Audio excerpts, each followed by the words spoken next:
भगवान कोई शास्त्र उठा करके देख लेना, अमीर भक्त की कहीं चर्चा नहीं की है, कहीं चर्चा नहीं की है। भगवान जो सेवा विधि बताए वो एक गरीब के लिए जो उपलब्ध है, भक्ति वहां से शुरू किए। सेवा की जो नियम है, जो सेवा का भाव है, वो वहां से शुरू किए। गीता में भगवान क्या बोले? बोले पत्रम पुष्पम फलम तोयम यो मे भक्त्या प्रयच्छति। बोले अगर कोई हमारा भक्त है और भक्ति से मिश्रित करके अगर वो हमको पत्र पुष्प फल भी अगर हमको अर्पित करता है तो उसको हम स्वीकार कर लेते हैं। कौन कह रहा है आपको पनीर का पकौड़ा चढ़ाओ? कौन कह रहा है देसी घी में लड्डू भून करके चढ़ाओ? कौन कह रहा है? आपके पास नहीं है तो आपके पास इस प्रकृति में फ्री में फूल पत्ती तो है कि नहीं, जल है कि नहीं, वही श्रद्धा से गोविंद को अर्पण करो, वही श्रद्धा से अर्पण करो, उसी से भगवान संतुष्ट हो जाएंगे। क्या था सुदामा के पास? क्या था सुदामा के पास? कुछ भी नहीं था, कुछ नहीं था। इसलिए भगवान पत्र पुष्प से शुरू किए और नहीं कुछ ज्यादा है तो भगवान तो कहते हैं कि तुलसी दल मात्रेण जलस्य चुलुके नवा विक्रीणेते स्वमात्मानम भक्तिभ्यो भक्तवत्सल। भगवान बोले अगर आप एक कुछ नहीं है, एक चुल्लू जल लेकर के और एक तुलसी दल उसमें डाल करके हमको अगर अर्पित कर दिए भाव से, भक्ति से, तो मैं अपने आप को बेच देता हूं उसके पास कि जो इच्छा है हमसे करवा लो। अपने आप को भगवान बेच देते हैं एक तुलसी दल और एक चुल्लू जल में। भगवान अपने आप को बेच देते हैं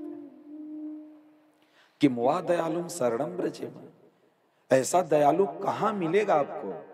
कहां मिलेगा? किसके शरण में माथा मार रहे हैं? कृष्ण के जैसा कोई दयालु है इस संसार में? अरे पूतना को भी जिसने धात्री गति दे दी, जो अपने दुश्मन का भी उद्धार कर दे, वो तो केवल कृष्ण ही है, कृष्ण ही है। दूसरा कोई इस दुनिया में ना हुआ और ना तो होगा, नहीं हो सकता। इसलिए कृष्ण से बड़ा दयालु कोई नहीं है, कोई नहीं है। इसलिए कभी भी ये भाव मन में मत लाओ कि हमारे पास इतना है, नहीं है तो हम कैसे करेंगे। आप फल पुष्प दे करके ठाकुर जी की सेवा करो और दूसरे तरफ अगर ठाकुर जी ने बहुत दिया है तो हमको उसी औसत में हमको ठाकुर जी की सेवा करनी चाहिए। जिस औसत में भगवान दिए हैं उसी औसत में हमें ठाकुर जी की सेवा करनी चाहिए। नंद बाबा महामना 1 महीने तक उत्सव मनाए और सारे ब्रजवासी आनंद से खूब उत्सव लूटे और खूब खाए पिए भरपूर। तो उसी बीच में ही एक दिन नंद बाबा के मन में यह भाव आया कि काफी दिनों से हम कर नहीं दिए हैं कंस का, चलें कंस का कर भी दे दें और वसुदेव कारागृह में बंद हैं और उनसे भी मिल आए, क्योंकि वसुदेव भाई हैं।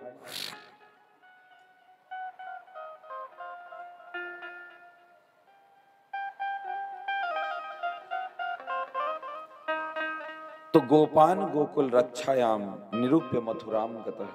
गोकुल की रक्षा को गोपों के हाथ में समर्पित करके और नंद बाबा चले गए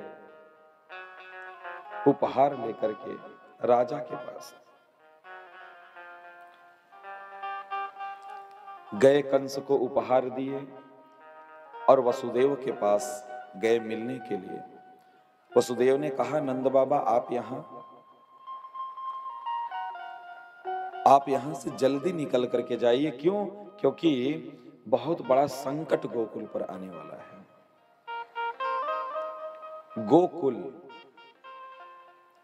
गोकुल पर संकट तब आता है जब उस गोकुल में कृष्ण नहीं रहते और गोकुल में लाख संकट आए और अगर कृष्ण